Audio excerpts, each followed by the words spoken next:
Hi, Benjamin. I'm pleased to meet you. How are you today? I'm doing well. Glad to be here. Good.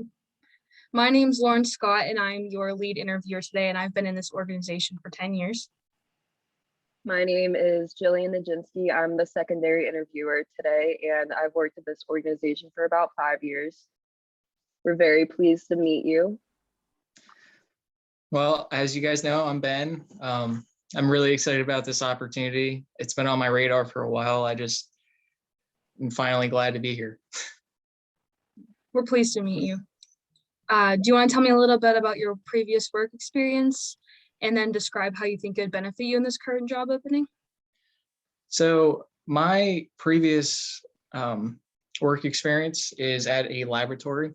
A lot of organization skills are required. We had a lot of samples coming in and out of the door. So we had to control our anxiety through the mass samples that we got through the multiple times a day, the waves that we've gotten.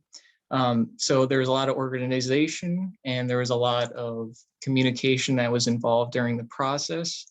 And I think with that, I think it'd be very beneficial for this job because I think communication and I think organization go a long way. And what was it about our company that made you want to apply for this position and you felt you would be a very valuable asset to this company? I'm sorry, can you repeat the question? Yes. So what about our company made you want to apply for this position? Is there anything specific that really stood out to you? Any values, mission statements? So I actually had a couple people work for you guys previously. They said it was a great company. It was very family owned, and I come from a corporate side of things where they don't really care about you. So the culture really stood out for me because I wanted to felt like I was heard in a company and felt like I was valued. So I heard really good things about your culture and the way you guys run the company. Thank you. In your own opinion, what skills do you think are the most important to be a successful bank teller? Like I stated before, I just think organizational skills, and I also think that just, being personable and also having that communication is just a massive part of the job. And I feel like with that, you can be like a really great bank teller. I feel like the biggest thing is being personable though, because you're dealing with a lot of people. And the old saying, you do one thing wrong, 10 people hear about it, but you do one thing right, then 5 people hear about it. So I feel like if you're personable and you do a good job, then it'll lead to more customers and so forth later down the road. Okay, and can you give us an example of a time you had conflicting priorities completing tasks? So like different roadblocks popped up, different issues arise. How did you complete those tasks and how did you handle it going forward? So you cut in and out there. Can I hear the question again? Yes. Can you give us an example of a time you had conflicting interest while completing a task? So different roadblocks appeared, different things went wrong, and how did you handle, one, the stress, and two, how did you solve the problem? So like everything else in my life, when it comes to stress and things not going my way, I use humor to kind of, relax myself and settle myself back down. Because obviously, if anybody's going into a situation stressed, it's just not going to work out. So an example of that would just be, again, I worked for Eurofin Lancaster Labs, and they had a lot of samples coming in, which was a lot of stress. So we had a joking humor around the place. And sometimes the samples come in wrong, they label them wrong. So then you have to go through the system and you have to go through their platforms to correct it, which then takes time. And with the samples coming in, that then puts a lot of stress on you. So I find the best thing to use is humor. But again, you also have to be timely with the way you handle it. Assume you were in a situation where you were asked to complete a task. how would you handle a situation when you had to do something you weren't familiar with? So I'm a trial by fire kind of guy. So I like to jump in full force and kind of figure it out. But if I have problems, then I'm not afraid to ask questions. I'm kind of annoying when it comes to that in some cases, though, because obviously if we're busy, sometimes it's not the best thing to ask a question. So I kind of keep my head down, and if I need help, then I'll ask. But mostly I'll try and figure it out myself. And would you be able to give us, excuse me, an example of times you had very strong active listening skills and communication skills, whether it was completing a task or just working well with other employees? Do you feel like you've built up better communication skills like as you work with people? Oh, absolutely. Yeah. So communication's a big thing, especially in my world, because you don't communicate correctly, then nothing's going to go to plan. So you need to have great communication skills. An example of that would just be, again, at the Lancaster labs, you need to communicate to get all these samples through to prep lab and get them out the door so we can get the test results to the client. Just the biggest thing is being able to communicate while you're under that stress. And it's just, yeah, it's tough to do, but if you're able to master it, then you're on your way.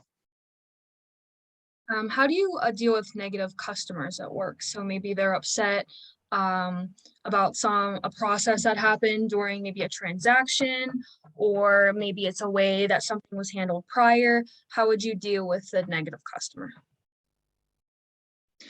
So I like to turn every stone over. I obviously want the best outcome for the customer, and I'll do everything I can, all with a smiling face. You'll never see me lash out at a customer or anything like that. So I feel like diving deep into the situation, trying to get an answer for them is critical. And you'll see me often flipping over every stone possible, which again, a lot of questions and a lot of communication skills to answer those questions that I have. So yeah, I like to dive into the situation and try and figure out everything possible. Would you be able to give us an example of a project or specific teamwork you're a part of at work? Being with a lab, I'm sure that you guys interact a lot and like work together a lot. Is there a specific time to where it could have even been challenging, but you all still pulled together as a team to work towards like a central outcome? Yeah, so obviously we have deadlines, and some of those deadlines don't get meet. And when you don't meet those deadlines, then you kind of have management on your butt. So the way our lab was set up is that it was in sections. We had sample registration, then prep lab, and then we'd have the final results. So rounding up the crew, as I'd like to say, is definitely kind of hard because so many people are doing so many different things. But to reach that ultimate goal, you really got to give your all to understand the problem at hand and try and prioritize your work throughout the day to meet the expectation of management. So like there's a time where we missed, I think it was a week straight of deadlines. So we had to make it up while still having the most recent deadlines in our mirror. So we had to make up for it, and it took a team effort to do so, but we got it done. And it was just all about communication and patient.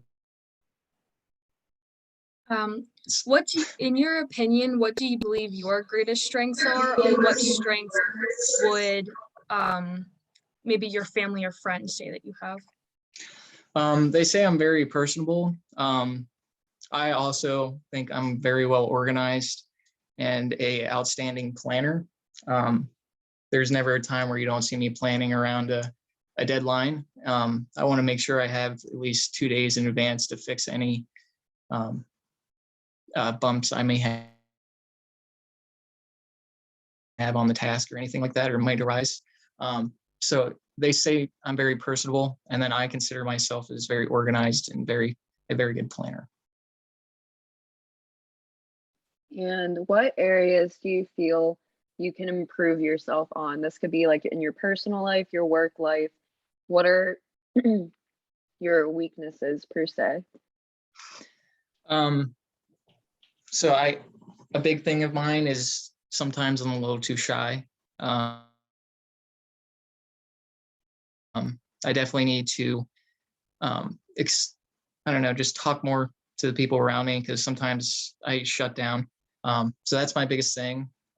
Another thing is honestly my time management. Although I like to plan a lot, my time management does get a little off the rails, and I really need to focus on implementing something that's gonna, keep me on track and keep me going. So a lot of that is just like reward systems that I need to implant in my life. And then the last thing I guess would be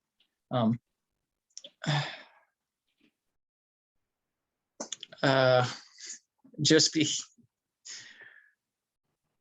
I'm a perfectionist, to be honest. I do like to have everything like exact.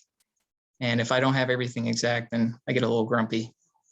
But then again, I also like to plan around any problems. So I try to give myself at least 2 days on any given task. So What questions would you like to ask us?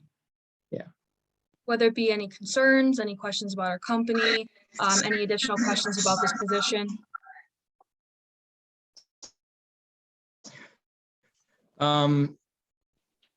No, I think I'm okay.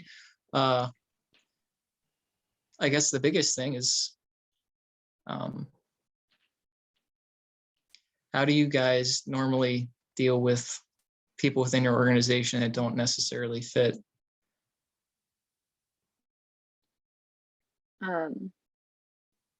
I would say like dealing with people that may not exactly fit in specific categories in the organization. We try to be helpful and mindful of that, so that way we can put someone else in a different department that they would be more comfortable with, try different group projects.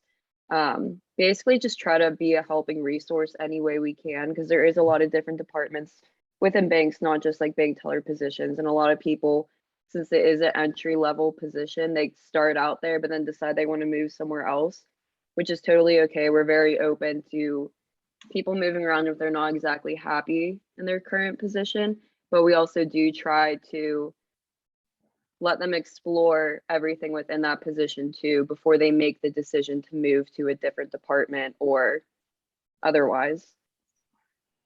As an Yes. entry-level bank teller, we don't require any, specific level of education, any specific, maybe years of experience. So we expect people to come in maybe with a little bit of knowledge and background, which is obviously very helpful. But a big thing is having people who are wanting to commit to the company and learn and be open-minded and maybe do have a little bit of experience, but we want to build upon that with training and with us helping as managers or as just hire people in the organization. We want the person to feel comfortable and be willing to just to show them like just to help build upon what they know to help them be successful. I guess the other thing I have to ask is, what does your training situation look like? Like, how long does it take to train a bank teller in that field? Our training, it depends on each person. It could be 3 months or maybe even like 6 months. It's not necessarily an extensive or long training process because it's not a very, I guess you could say, tedious or like difficult position to per se learn. And we also help people work a lot with each other. So that can really help you train a lot faster when you're very hands-on, learning the systems and working with your coworkers to know it better and easier. So it really does just kind of depend on each individual, but it's not like a very long process. Awesome. Well, that pretty much sums up all my questions. Thank you guys. Yeah, is there Yeah, anything thank else you. that we haven't talked about that that we should know about you? Not really. Okay, that's fine. We probably touched upon Yeah, everything. I think I covered everything. Yeah. So we have some Well- other candidates that we're gonna be looking over, and we're gonna aim to get back to you by the end of the week on our decision. So we Okay. want to thank you for coming today, and we're very pleased to meet you, and we think you did an awesome job. Thank you guys. Yeah, I thank appreciate you, your Benson. time. Thank you, Ben. You too. Thank you.